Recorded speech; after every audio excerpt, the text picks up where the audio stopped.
Bon alors, le centre de roulis, qu'est-ce que c'est et à quoi ça sert? On va vous faire un petit schéma pour comprendre ce que c'est. Donc là ici, tac, on va faire une belle jambe de force.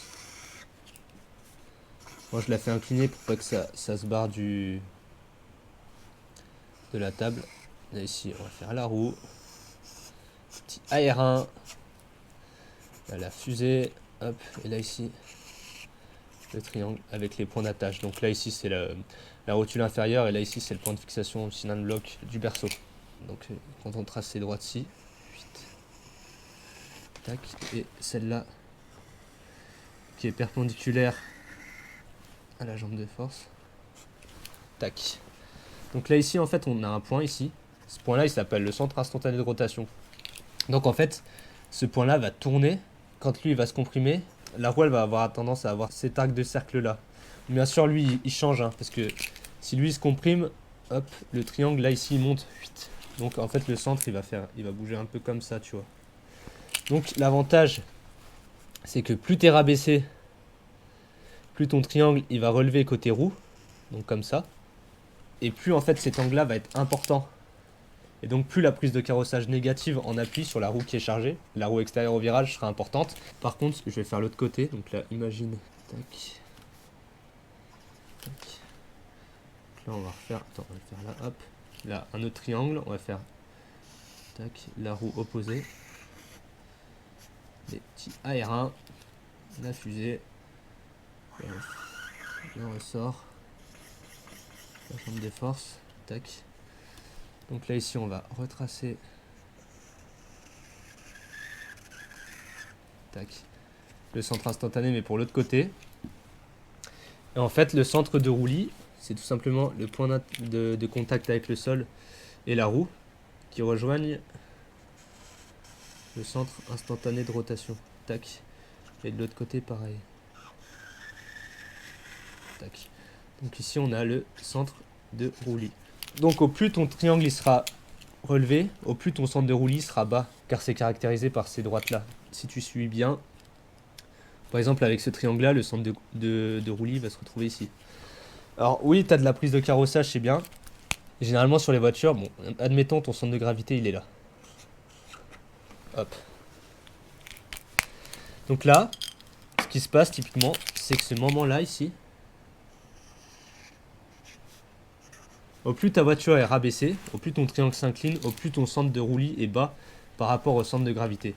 Certes, le centre de gravité baisse, mais il baisse beaucoup moins vite que le centre de roulis. Donc ce qui fait qu'ici, ça crée un moment. Donc en fait, la caisse, elle va en virage lorsqu'elle va recevoir des jets latéraux. Donc hop. La caisse va avoir tendance à prendre du roulis. Et en fait, le roulis, qu'est-ce qui fait le roulis? Et ben, c'est une rotation autour du centre de gravité de la voiture. Le centre de roulis, si tu le places sur le centre de gravité, la voiture ne prendra aucun roulis. Donc en théorie, c'est comme ça que ça marche. Donc au plus cette distance est élevée, au plus la voiture penche dans les virages. Donc au plus tu fausses tes angles statiques que tu auras réglés. Le mieux, hein, parce que personne va s'amuser à calculer le centre de gravité, à calculer le centre de roulis, c'est assez compliqué. Donc le mieux en fait c'est de mettre sur un McPherson, mettre les triangles à plat. Ça c'est le plus simple. Il y a aussi une autre chose que je voulais mentionner, c'est le bump steer, ils appellent ça. Admettons là, ici, tu as le point de fixation ici de la biellette de direction et tu as la crémaillère qui est ici. Tac. Donc ça ici, c'est la crémaillère. Bon, en fait là, il y a un problème. Il y a un problème en gros cinétique qui se passe. C'est qu'elles tournent pas autour du même axe, si tu veux. Donc en phase de compression et de détente, la roue va tourner d'un côté ou de l'autre. Donc tu vas avoir de l'ouverture ou du pincement en fonction de la détente de l'amortisseur ou de la compression de ce dernier. Donc ça c'est assez parasite. Si tu as une bosse, le volant il va tourner, enfin c'est pas très stable et personne pense à le faire. Donc c'est pareil, quand tu rabaisses trop, c'est pas bon. Donc soit il y a plusieurs possibilités, soit tu relèves la crémaillère, soit ici ils vendent des sortes de rotules un peu rallongées qui permettent de rehausser ça. Donc dans l'idée, il faut que ce soit parallèle. Il faut que la biellette de direction soit parallèle au triangle. Globalement, c'est comme ça qu'il faut régler. Parce que ouais, du coup là, si on regarde le schéma comme ça, elles ne suivent pas le même angle de rotation. Elle va tourner comme ça. Et elle va tourner plus comme ça, tu vois. Donc voilà, globalement, après j'ai dû oublier 2-3 choses, mais bon, après je suis pas prof d'AFS, tu vois. Je pense que c'était quand même important d'avoir une petite mise en bouche de ce que c'est, parce que les gens règlent, rabaissent leur voiture sans vraiment connaître ce qui se passe en dynamique. Et donc voilà, c'est pas aussi simple que je baisse le centre de gravité, j'ai une meilleure tenue de route, c'est pas aussi simple que ça. Il y a d'autres choses à prendre en compte. Là, même là, hein, et là, c'est même pas complet dans mon raisonnement. T'as plein d'autres choses qui jouent. Il y a aussi par exemple l'augmentation de la demi-voie. Donc si on part là-dessus, si on trace le centre de rotation de la roue, donc si on part sur celui-là, tac, donc sur le milieu comme ça, en gros, ça va faire un bail un peu comme ça, tu vois. Bien sûr, lui, plus ça va, plus il va descendre et faire comme ça, en gros. Tac, bon, jusqu'à une certaine limite, hein. Et puis là, dans l'autre côté, ça va faire pareil. Donc c'est pour ça que c'est aussi important d'avoir un triangle assez plat. Parce que, du coup, quand on aura de la détente, on va tendre vers un carrossage plus positif. Donc à l'intérieur du virage, c'est bénéfique pour la motricité et la tenue de route également. Le pneu il est plus à plat. Et en compression, on va tendre vers un carrossage négatif. Donc ça, c'est super intéressant.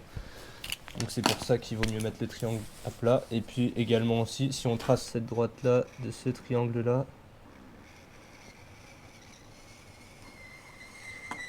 par rapport toujours à cette droite-là, on se retrouve ici. Là, la roue, elle va plus tendre à avoir cet angle-là, tu vois. Par contre, tu vois, du coup là, tu vois, en détente, t'auras quand même, la roue va quand même tendance à travailler comme ça, et donc il y aura moins d'impact en détente sur le carrossage positif, on va dire. La roue, par contre, tendra plus vite vers un carrossage encore plus négatif. Et il y a aussi l'augmentation de la demi-voie qui est importante, donc tu vois bien que quand tu es en compression, par exemple comme ça, la roue va tendre à aller par là-bas. Donc en gros, cette partie-là du pneu va ripper, va se décaler vers l'extérieur. Tu as une augmentation de la demi-voie, on appelle ça. Donc en gros, là ici, ça va créer un ripage du pneu en compression. Donc ton grip latéral sera réduit, hein, tout simplement, parce que le pneu perd une partie de son adhérence en augmentant la demi-voie dans ce sens-là. Tu as un grip donné, et s'il y a du grip qui est emprunté par l'augmentation de la demi-voie, forcément en virage, le grip latéral sera plus réduit. Comprenez bien que le roulis, c'est pas quelque chose qu'il faut proscrire, mais quelque chose qu'il faut chercher à contrôler. Le roulis, en gros, il est régi par 3 choses. La raideur des ressorts, la hauteur du centre de roulis par rapport au centre de gravité de la caisse, et la barre stabilisatrice avant. C'est toujours une histoire de compromis, mais c'est pour tout pareil. On peut se dire, oui, je mets pas de roulis, c'est ce qu'il y a de mieux, et non. En fait, si tu mets pas du tout de roulis, si par exemple on place le centre de roulis sur le centre de gravité, ce qui va se passer, c'est que la caisse, elle va béner, tout simplement. Là, imagine, on a un virage à droite, comme ça, là vers l'avant. La voiture, elle va comme ça, elle tourne à droite. Qu'est-ce qui va se passer? Ici, la voiture, elle va béner, tout simplement. En gros, elle va se lever sur la roue intérieure et elle va tendre à faire un tonneau, si vous voulez. Donc, que tu mettes le centre de roulis très haut ou que tu mettes une grosse barre stabilisatrice, l'effet sera globalement le même. Et même en mettant des ressorts ultra durs, il y aura le même effet, ça va quand même tendre à rouler. Dans une moindre mesure, c'est sûr, mais elle aura toujours tendance à béner comme ça. Donc c'est pour ça qu'il faut contrôler un maximum le roulis. Donc plus tu as de roulis, plus tu as de grip, mais, c'est pareil, dans une moindre mesure. Ça veut dire que si tu as trop de roulis, ta roue, elle va trop bouger, tes angles statiques vont trop bouger, tu vas te retrouver avec un carrossage positif sur la roue extérieure, tu vas perdre du grip. Donc c'est toujours une histoire de compromis en fait. Il faut chercher à avoir du roulis pour avoir du grip, parce que si cette roue-là, elle décolle à chaque fois, alors oui, tu n'auras pas de roulis, ce sera ultra rigide, mais là, tu vas perdre toute la capacité de grip de ce pneu. En gros, dans l'idée, il faudrait que lui, il arrive à tout le temps être en contact avec le sol et avoir la même charge que le pneu gauche, sauf que c'est impossible. Donc c'est toujours cette histoire-là de compromis. J'ai augmenté le centre de roulis et j'ai mis des ressorts plus durs. Donc ce que je vais faire, c'est que je vais supprimer la barre stab avant, moi.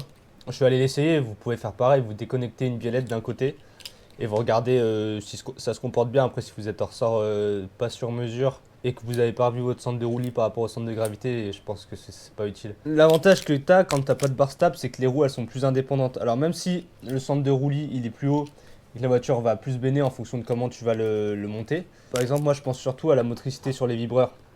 Tu as une roue plus indépendante, Si tu tapes un vibreur là, paf, ça va faire quoi? Ça va vouloir emmener cette roue vers le haut. Et tu vas perdre un peu en motricité aussi. Alors que là, elle va plus être indépendante et suivre ses propres bosses, on va dire. Son propre relief.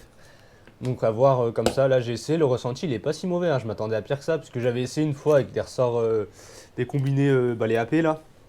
Ah, c'était pas terrible, hein. Ah, la voiture était beaucoup de motricité, mais en virage ça se dégradait trop. La voiture elle, elle s'est écrasée sur le pneu extérieur quoi. Quand t'enlèves la barre stab, t'as un petit manque de précision au niveau de la direction, mais c'est pas mal comblé par la raideur des ressorts. Il y a aussi quelque chose, pour en parler grandement, c'est le train arrière. Personne n'y pense. Ouais, j'ai pas de train avant. Ouais, j'ai pas de train avant. Et les gens, ils bossent que sur le train avant. Alors, l'erreur la plus connue, que j'entends tout le temps, c'est ah, je vais mettre des barres stab avant. La voiture va moins sous-virer, je vais me tenir la route. Ah, fais ça, c'est la pire idée de toute ta vie. En mettant une barre à l'avant, tu vas encore plus lever cette roue. Les roues seront moins indépendantes. Et en gros, tu vas réduire la charge en virage sur la roue intérieure. Donc, déjà, tu vas perdre grandement en motricité. Et en plus, c'est toute la roue extérieure qui va prendre dans sa gueule les efforts du pneu en latéral. Donc en gros, déjà si t'as pas revu ton carrossage, c'est mort. Et en plus, même si t'as revu ton carrossage, le fait que elle prenne presque pas de charge, tu réduis ton grip considérablement, on va dire. Donc non, justement, ce qu'il faut, c'est réduire l'adhérence sur le train arrière. Ça, c'est ce qui te fait tourner. Parce que le train arrière, sur une traction, surtout sur les essieux à torsion comme j'ai là, il ne sert à rien. C'est une putain de remorque. Ça sert à rien. Il ne sert strictement à rien. C'est un truc de ouf. Donc il faut rigidifier le train arrière avec... En fait, il faut le rendre instable. Il faut mettre grosse barre anti-roulis à l'arrière. Il faut mettre de l'ouverture si tu peux. Voilà, je vous donne toutes les combinaisons qui aident le train arrière à tourner. Des ressorts beaucoup plus durs. Et là, tu auras un arrière qui va beaucoup plus délester. Au final, en fait, tu vas gagner en train avant. Pourquoi? Parce que l'arrière va pivoter. L'arrière, il va tourner. Il va se déplacer latéralement comme ça. Il va pas juste suivre comme une remorque. Donc si tu veux, c'est comme ça que tu vas gagner en train avant et soulager aussi les efforts sur les pneus. Parce qu'en fait, dans l'idée, il faudrait arriver jusqu'à la corde par le biais de l'arrière. Donc tu donnes juste une direction avec ton volant. L'arrière, il pivote tout seul jusqu'au point de corde. Et après, du coup, tu as tout le grip disponible pour la motricité. Pensez à votre train arrière, ça c'est le plus important. Si vous manquez de train avant, c'est primordial. Donc voilà, bon, je suis parti un peu dans tous les sens là. C'est pas du tout clair. Mais voilà, ça donne une petite idée générale. Bon, je lève la voiture, j'enlève la roue, j'enlève l'écrou de cardan, j'enlève le cardan, j'enlève la biellette de direction, j'enlève les 3 vis au niveau de la rotule inférieure là, qui tiennent le triangle, j'enlève la vis de la fusée, et normalement ça tombe. Hein. Ah oui, il est trié aussi, et puis je fais tomber la fusée. Et voilà, c'est démonté. Chantier, franchement ça a dû me prendre 5 minutes, hein, sans blaguer. Hein.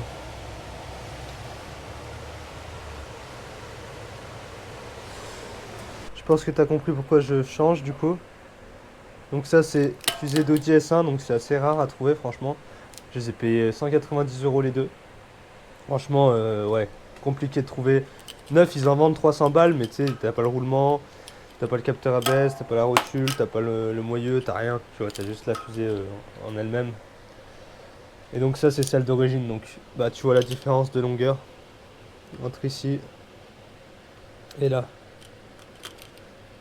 Donc de base, je voulais mettre des fusées comme ça. Ça c'est fusée Audi TT 8N. Parce que moi c'est une conception de Golf 4 un peu. Train avant, train arrière, tout ça. Donc c'est pas exactement pareil, mais la plupart des choses sont compatibles. Donc elle descend beaucoup plus bas aussi. Sauf qu'au niveau des capteurs, c'est pas les mêmes, tu vois. Le capteur ABS, c'est un capteur passif. Et les autres, c'est des capteurs actifs. Avec une bague magnétique directement intégrée dans le roulement. Donc je me suis dit c'est pas grave, je vais percer là, je vais récupérer mon capteur et puis il faut que je trouve un roulement avec plus magnétique, sauf que les dimensions c'est pas les mêmes, vous en doutez bien, donc j'ai pas réussi à trouver, pourtant j'ai cherché.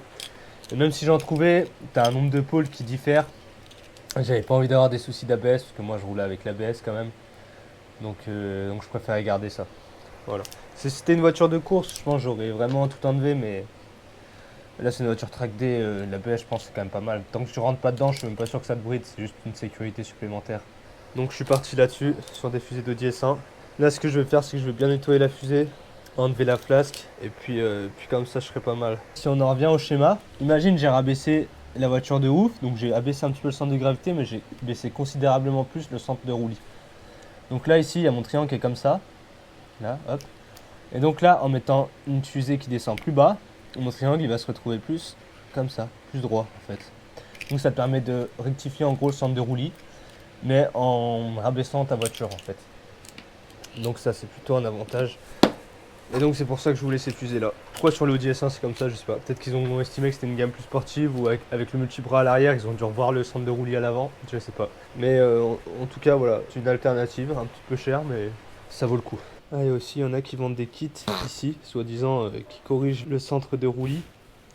Mais en fait ça fait que rallonger cette distance là. Sauf que cette droite ici, elle doit passer par les deux points de pivot en gros. Donc elle doit passer par la rotule inférieure, le milieu de la rotule inférieure et le milieu du point de fixation du cylindre bloc au berceau. Le triangle sera plus bas si tu rallonges ici, mais la rotule sera à la même hauteur donc ça changera strictement rien.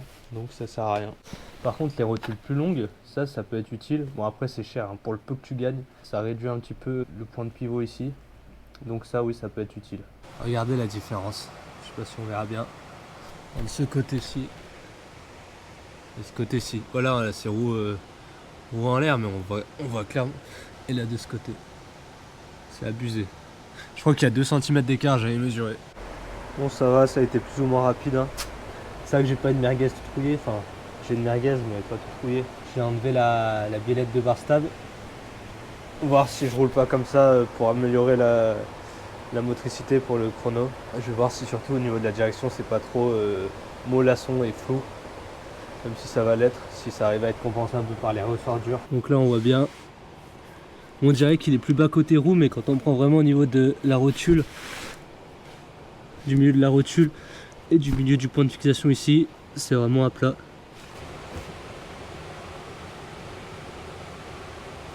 Plus qu'à régler poids par roue, géo, para et tout ça. Hop, ça dégage.